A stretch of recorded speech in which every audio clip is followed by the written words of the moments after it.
Hello, and welcome to the 2020 Preservation Georgetown Home Tour. My name is Austin Painshot, and I'm the current board president for Preservation Georgetown. What you're about to see is our first ever virtual home tour, which is being held in place of our in-person tour, which was scheduled in May and was canceled due to the coronavirus pandemic. First off, I want to thank our homeowners. Without them, we would not be able to showcase some of the beautiful historic properties that Georgetown has to offer tonight. First, Kelly and Michael Worden at 904 Ash, Sid Ransom and John Lawton at 1103 South Elm, and Jeannie Sneed of San Gabriel House Bed and Breakfast, as well as Danny Babick, manager of San Gabriel House Bed and Breakfast. Next, I'd like to highlight our amazing sponsors who originally sponsored our in-person tour and agreed to continue their sponsorship through the virtual tour. Our platinum sponsors are Joanna and Bill Hara, Carolyn Holloway, Larry Olson, Deanne and Glenn Coward, Misty and George Porter, and Joy Morrison and Paul Ranney, and Minuteman Press. Our gold sponsors are Corrigan Building Company, the Williamson County Sun, J. Bryant Boyd Design Build, Wildfire Restaurant, Riata Builders, and Wang Architects. Our silver sponsors are Click Computers, Access Realty, McIntyre's Garden Center, Monument Cafe, Cindy and Jim Harrington, John F. Lewis PC, Linda Burns and Martha St. Clair of Cooper Sotheby's International Realty, Mustard Design Architects, T.A. Todd Construction, Century 21, Hellman Stribling, the Williamson Museum, Mary Jo Schoppa of Keller Williams, Dr. Sarah Cooper, Jane and Dr. Eric McKinney of Keller Williams Legacy, San Gabriel House Bed and Breakfast, Jerry and Billy McCulley, Debbie Bell and Cass Wheeler, Sandra Illig, Karen and Steve Daly, and Wagabag. Next, I'd like to thank Rachel Hancock, our virtual home tour chair, for shepherding us through the process of turning the in-person tour into a virtual event. I'd also like to thank A Step Ahead Imagery and Root Story Studios for the amazing work that you're about to see tonight. I'd like to thank Chris Thompson, our marketing and membership coordinator for Preservation Georgetown, for all the things that she does behind the scenes to keep our organization moving forward. I'd like to thank PG historian Liz Weaver for all the research that she did that you'll get to see tonight on these historic homes. I'd like to thank my entire Preservation Georgetown board, and I'd also like to give a special shout out to Karen Daly, the chair of our in-person tour that had to be canceled in May, for all the work she did to get that event to fruition, as well as this event. If you're inspired by this tour and want to get more involved with Preservation Georgetown, please go to preservationgeorgetown.org to learn more about our organization. We ask that you consider becoming a member and also making a gift toward our Preservation Fund, which provides grants to homeowners and businesses to complete restoration work and repairs for their historic buildings. Now, without further ado, I'll step away and let the 2020 home tour commence.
We were searching within about a 30 to 45 minute commute from Austin, as Kelly has to commute to downtown Austin, and we looked at all the historic homes around the area, and we landed on Georgetown. Just a beautiful little community, had a historic nature to it, and that's why we landed here. The design of the house is considered a folk Victorian. So back in the 1800s, a Victorian would have potentially a carpenter on site to add all the filigree onto the homes. This home was a little later in that time period, so some of the filigree actually was starting to be mass produced and brought in by the trains. So it's considered a poor man's Victorian, which we're all down with and think it's amazing and stuff. So I think some of the contemporary folk Victorian, modern but yet classic design home is the words for me. We walked by and just fell in love with the architecture on the front of the house. It was very simple, not too much, not too little, but it was in desperate need of help and renovation. And we loved being able to walk to town. We liked the location of it, and then the community that's around here that's built around the preservation in Georgetown. The Wardens, wanting to know more about the history of their home, contacted Preservation Georgetown, Georgetown's historical society. After extensive research, Preservation Georgetown's historian Liz Weaver deemed the home the Carpenter-Hyer House. This name graces the historic marker proudly displayed on the front of the home, inviting all who visit to inquire about its history. In late 1883, Livingston Carpenter and his wife Mary acquired the land that they would build their home. In February of 1884, the Sun reported that our popular railroad agent, Mr. L.R. Carpenter, is having a dwelling built just west of the university enclosure. Subsequently, the paper reported that he had moved into his new home. In July of 1885, however, Carpenter sold the house to M.E. Steele for $1,000 cash and the assumption of the remaining loan of $169. In late July of 1885, Steele sold the house to Robert Hyer for $1,600. It appears that when he had the house built, Carpenter wasn't planning to leave Georgetown. Whether he was transferred or lost his job is unknown, but he left. There is no indication of transfer in the newspaper, but it looks like it happened quickly. He advertised in the paper in July and sold his house the same month. Steele, a local businessman, bought the house at a bargain, probably because Carpenter needed to sell. Steele then turned around and sold to Hyer, a Southwestern professor, making a tidy profit on the deal. We wanted to, live within a community that cared about the houses. So this historic district does. Every person that we've met, all of the neighbors, they are very passionate about maintaining this because, look, it's a draw from not only just within the outer parameters of Austin, but nationally. And so it's the gem, right, that brings people here. And you got to have the heart to come in and preserve that so it continues through the future. So it's, that community aspect of everybody caring about this and, going to council meetings and fighting for what's good in the development for the future of the community to make sure that everybody keeps coming back. Mm-hmm. So that was the key.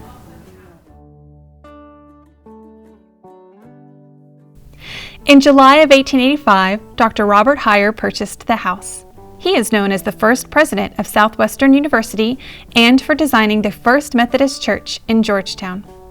According to his daughter, however, he has a grand list of other accomplishments. In her book, The Man I Knew, Ray Hyer Brown writes about her fond memories of her father. Brown says, "Father was most skillful with his hands. He was good at almost every craft. He could draw, paint, lay brick, thread pipe, and fix or mend anything. We had one of the first refrigerators in Georgetown, and Father made it. Bathtubs with running water were not in common use 65 years ago, but Father made one." Her father also managed to build his own X-ray machine. There was one skill her father did not enjoy, however, and that was papering a room. It just spoke to us. We both like slightly different style of architecture. And this one had the original lines we didn't want to change. So the one aspect was we really wanted to try to preserve that original design when we were refurbing. So I would say one of the things that spoke to us were high ceilings, the somewhat design of windows when you're looking at the street presence of the house, and it just met both of our requirements. Yeah, and I think another thing coming into the home, we I don't think we expected or planned on such an enormous renovation. It was maybe a kitchen, a couple of bathrooms, and we'll all be good. But again, talking about it speaking to you, I think that it just is in your heart and your soul, and you walk in and you go, this is it. This is what we have. And I think another redeeming factor that when we started pulling up carpet and we started really getting down to the bones, we have great video of us seeing all the wood floors that are in the house, and so excited that was just going to be refurbed and put back in, and we're very excited about that piece in the house. But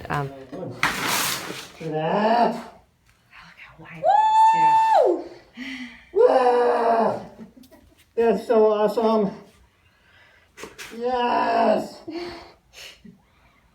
Look at how preserved that is. My favorite thing is if you put a side-by-side picture now compared to previously when we bought the house, they match identically, right? Yeah. So you can see that the history is preserved, but we introduced a lot of contemporary nature to the design inside. So. And really the structure on the inside of the house, I mean, it just shows that good structure and good design transcends throughout 100 years. The transoms above the doors, the molding, the woodwork, all of that is what it was in the 1800s. We just, fixed it and painted it. And so it just shows that what was designed and a good design goes on forever. Yeah. And I think I wouldn't be doing justice if I didn't shout out to Gary Wang, who is our architect for the design, because we had visions that reside in your head, and to translate that into drawings that can be fabricated by Riata builders, that's not easy. Mm-hmm. So without him, we couldn't have. We had a done lot this. of help. We found the right help to help us make it happen. Yeah. But specific things, I think you asked, specific things that maybe each of us like in the design. One for me is the wood flooring and the wood ceiling. So as you go through the video, they represent something of the house originally. So every board, which myself and children pulled out of the house originally and denailed, are put back in because it's longleaf pine.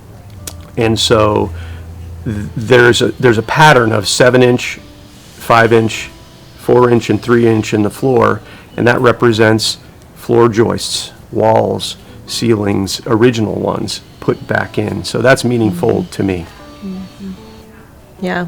I think community and being around people that find it vital to preserve and for future generations is key. And I don't really know if we decided that was very important. I mean, we love the home, but I think once we kind of got into the community and we got into the house and got around people that have the same passion, we're like, yeah, we agree. We think it's vital and important for us to preserve and keep these for future generations. So I think it was in our heart, but we didn't realize how much until we kind of got into the nitty-gritty of the house and the people and the community and meeting people that had that same passion. And we just said, yes, let's do this.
I'm a native Austinite, and I've been living in Dallas for about 35 years, and there were some life changes, and I was ready to move back home, but I didn't want to be in Austin, and I knew a little bit about Georgetown because, well, we came here when I was a child, off and on, And I have family members here, and it just had a really good feel. I needed to find a place that made me feel really happy, and that's the way this house felt. So the company that did the renovation on the house was Green Earth Builders, and I'd heard about that company before from my sister-in-law, and so I knew they had a good reputation, and that was another thing that really made me feel very comfortable in pursuing the house, was because I knew the renovation would be done well. I lost my husband from 33 years of marriage several years ago. And so moving here to Georgetown was like the beginning of a new phase, you know, and getting this house was a real important thing, you know, to find a place where I felt really comfortable and where I was going to be, you know, happy for the next phase of my life. And that was all great. And what I didn't expect was that I would meet a really special man in that process who we fell in love and got married. And so, you know, he's part of my house and he's part of my life. And he's actually the owner of Green Earth Builders. So, you know, it's just a funny twist on things. Certainly something I wouldn't have expected when I bought this house. Carpenters George and Thomas Irvine, along with their wives and children, came to Georgetown in the 1870s. Both Scottish immigrants and carpenters, the brothers set about establishing themselves as part of the young Texas town they now called home. In 1881, builder George Irvine bought the north half of the block from George Glasscock for a sum of $280. By 1883, the brothers had established a business, Irvine Brothers, dealers in lumber, sash, doors, and blinds. They quickly became involved in the town as members of Grace Episcopal Church, and by 1884, George was one of Georgetown's aldermen. George and Rebecca lived in Georgetown with their children, Ava, Edgar, Chester, and George. In 1881, George set about establishing a home for his family. He bought a half block of land on Elm Street, and we can assume he planned to build a house there. A few months later, however, he bought the southeast corner of that same block, and there he chose to build his family home. The children grew, and eventually a young man caught Ava's eye. He was Wiley Sillure, the son of wheelwright John Sillure, another Scottish immigrant who lived in Georgetown. In 1897, the young couple married. The 1900 census shows Ava and Wiley as renters in a house on Cedar Street. That was the name of 11th Street in those days, and the young couple was living in a house that George built. The house was at the corner of Elm and Cedar, and it faced north.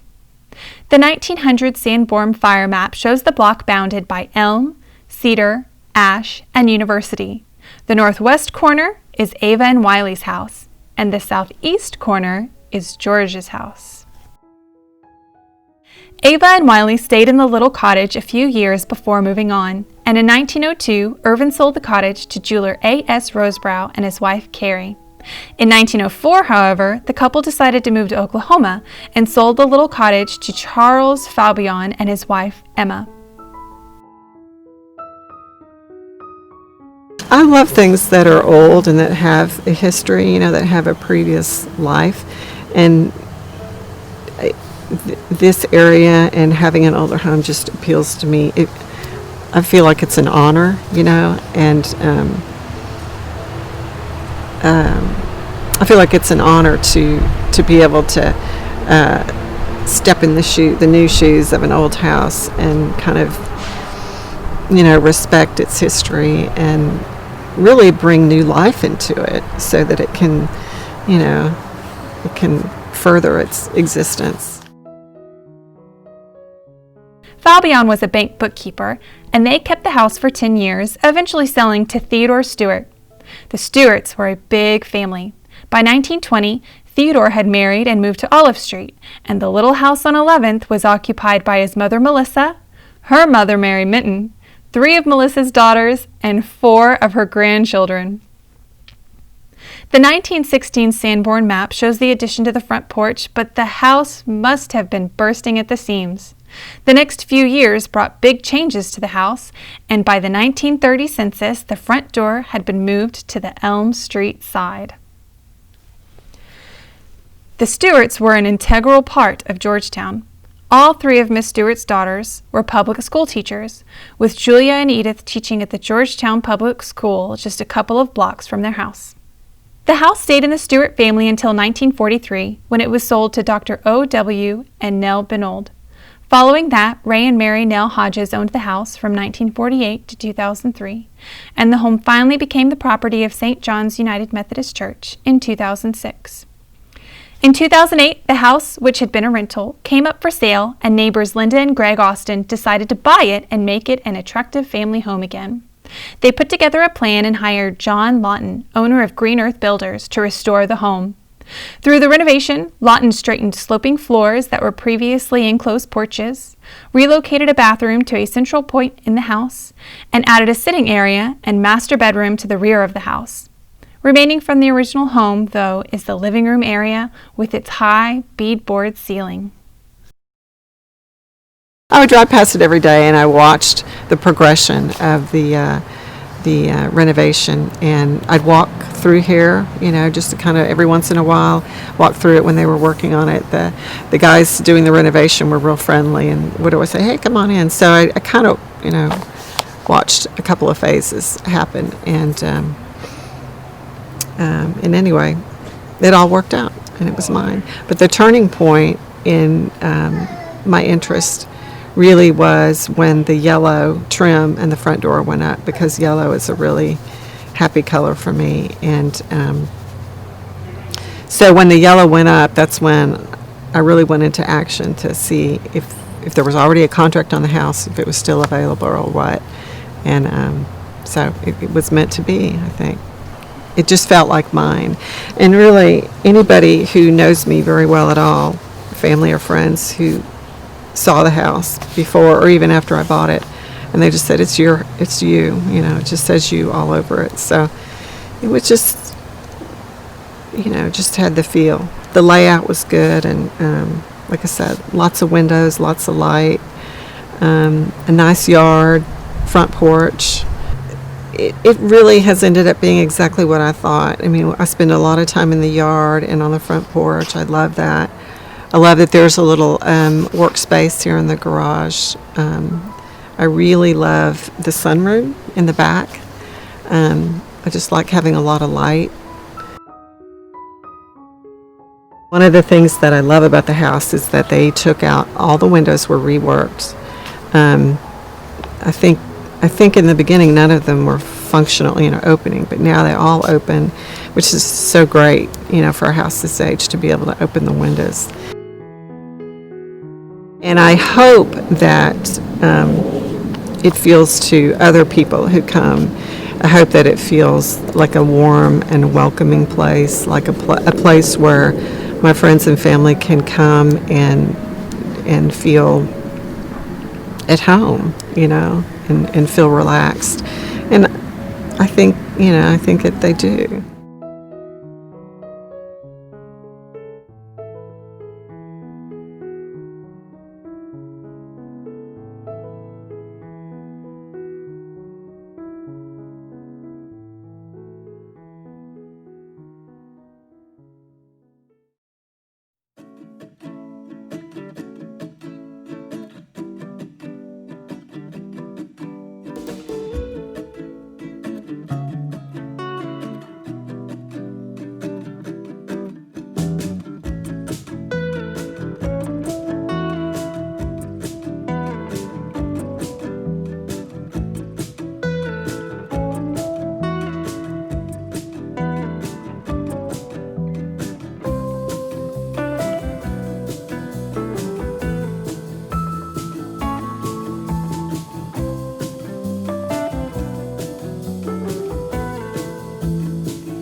overall mission in buying the house, besides having it continue to run as a bed and breakfast, was that I wanted to keep it in its historic condition, or go back to its historic condition, whatever the case may be.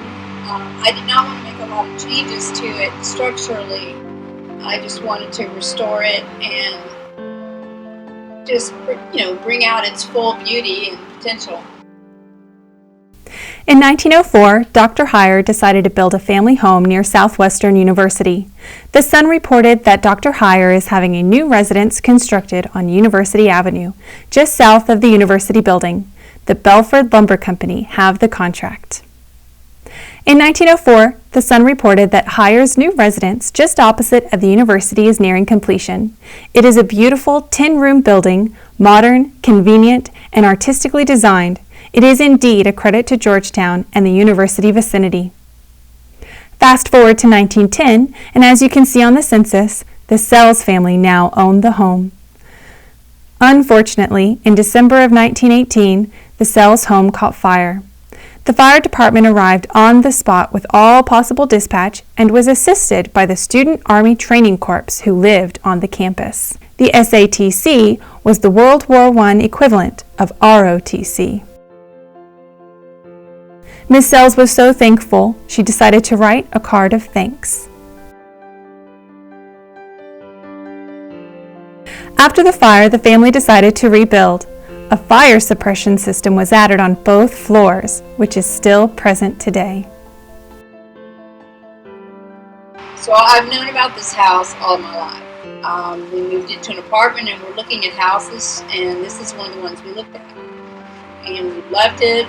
I have two sisters, and we just ran all over the place, up and down.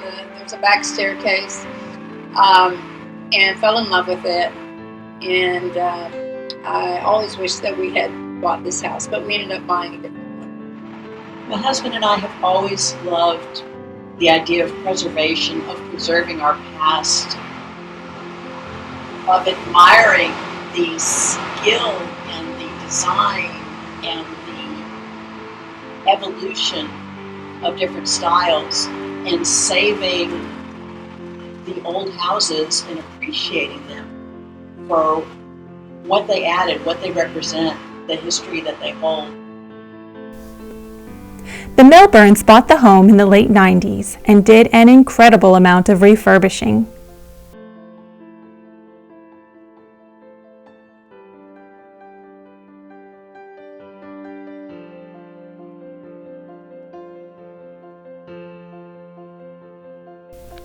Mr. Milburn removed the mirrored wall tiles in the entryway and laboriously peeled up the linoleum tiles from the floors and walls.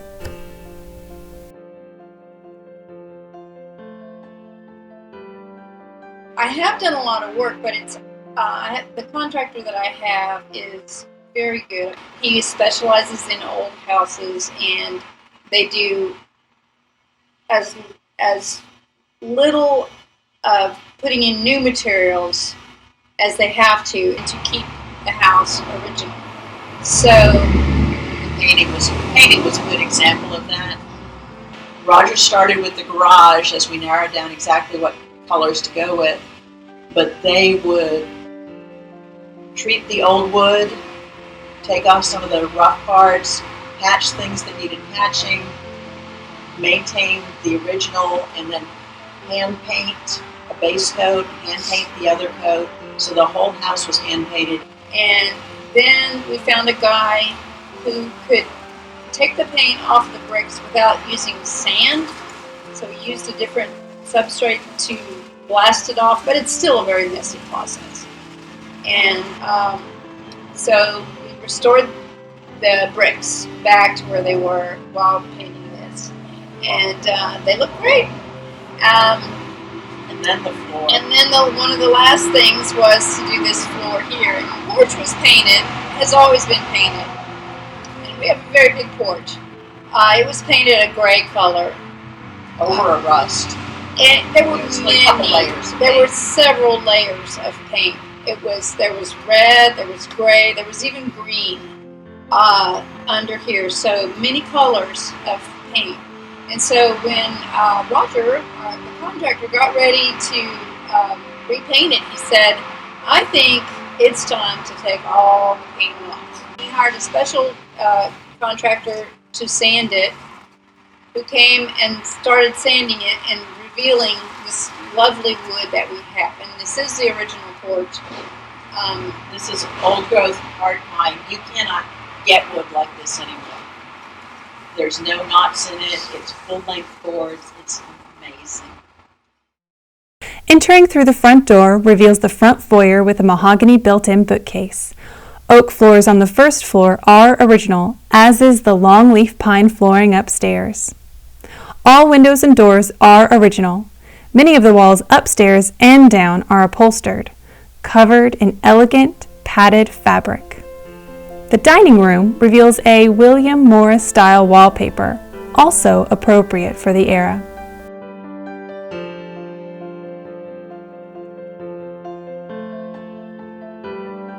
Also on the first floor is the innkeeper's quarters, a front parlor, bedroom, and bath. In 2000, before the Wileys opened San Gabriel House Bed and Breakfast to guests, they added private baths to all the bedrooms and converted the sleeping porch to a fifth room. The Wileys raised antique roses in the back garden and named each room after a rose.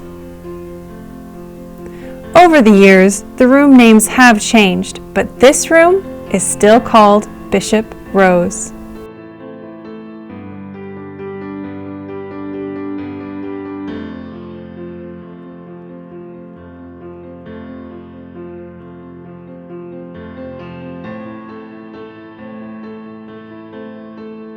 Maiden's Blush is a lovely rose, but this room is now known as the Southwestern.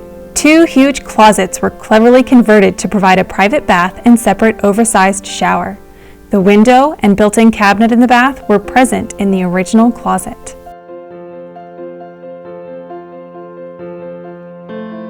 The original sleeping porch, now the garden view room, radiant and refreshing with a 4-poster bed and the most beautiful bathroom in the inn.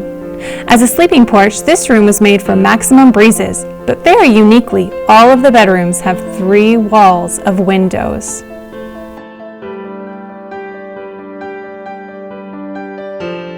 The librarian's room, facing University Avenue, is the only bedroom with sconces on the fabric walls.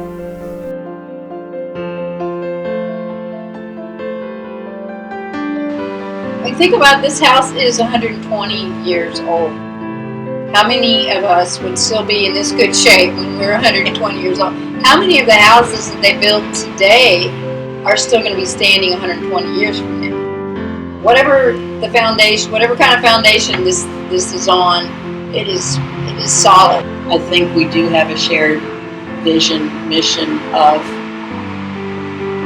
the history and the preservation and the beauty of this house, and trying to make it as much like that as possible in a way that many people can enjoy it. We want to share it. We do want to share it with the community. It's part of Georgetown, has been part of Georgetown for a very long time, and so we want it to be enjoyed.